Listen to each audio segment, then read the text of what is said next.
Hi guys, here we go again. British people's rights need to be thrown in the bin in order for Rishi Sunak to pretend to send a few hundred people to Rwanda because he's losing the immigration argument to Nigel Farage's Reform UK company. First, you don't leave the European Convention on Human Rights, you leave the Council of Europe and join Putin's Russia that was recently kicked out. What the Tories are, of course, suggesting is that the UK doesn't apply the ECHR, which it helped write.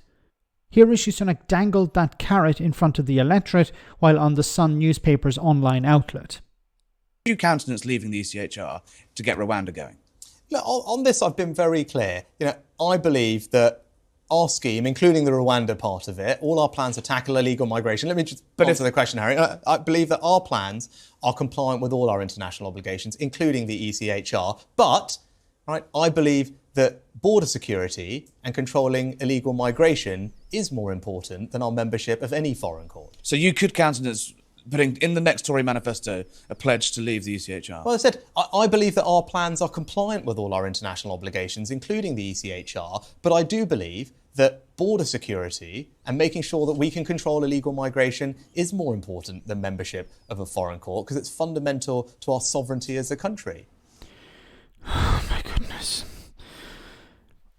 This is so frustrating because it makes no sense.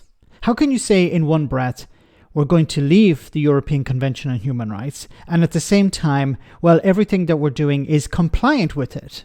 Well, if everything you're doing is compliant, then you don't need to leave the European Convention on Human Rights. Now, this is all, once again, as I've said, a carrot dangled in front of racists and bigots in society who the Tories are worried are going to vote for Reform UK. So he needs to do something. He's under pressure when it comes to immigration. And he's saying, look, if we leave the European Convention on Human Rights, then we'll be able to bring down the immigration numbers. Of course, there's no mention here of the consequences if you were to actually do that. I don't think the Tories are that stupid, and I don't think the UK government would be willing to go down that extra mile, because something that's never mentioned in the news, in the media in Great Britain, it's mentioned in the United Kingdom because we're talking about Northern Ireland, but it's almost never mentioned when we bring up the issue of the European Convention on Human Rights, the issue of the Human Rights Act and the Good Friday Agreement.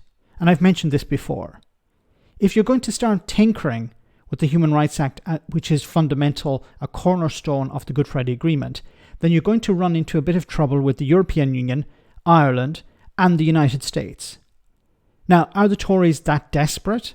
Perhaps they are, but I don't think they're that stupid that they would go down this road. They have been talking about leaving the European Convention on Human Rights since 2012. This is a bit like something that appeared not that long ago.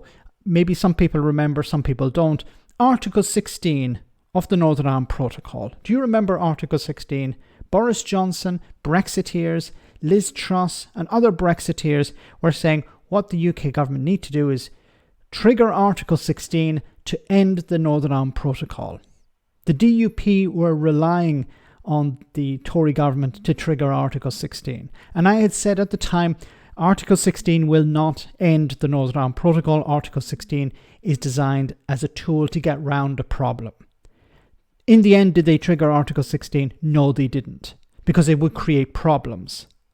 It didn't fix a problem. It's a solution to a problem. But there was no problem to fix. And that was the problem. So when it comes to the European Convention on Human Rights, you'd end up throwing British people's rights under a bus, throwing them away. You'd end up getting into trouble with the United States, the Irish government and the European Union over the Good Friday Agreement. All to send a few hundred people to Rwanda, even though you can't send them because you don't actually have any airplanes. So the bigger problem Rishi Sunak has in reality is airplanes. He doesn't actually have any companies who are willing to sign up to send people to Rwanda. That's his biggest problem in reality, not the European Convention on Human Rights. But this, as I pointed out, is just a carrot dangled in front of a few voters who he's afraid are going to end up voting for Nigel Farage's outfit. It's pathetic. We've been down this road before, and unfortunately we'll be down it once again. Let me know in the comment section, guys, what you think. As always, your comments are greatly appreciated. Thanks a lot.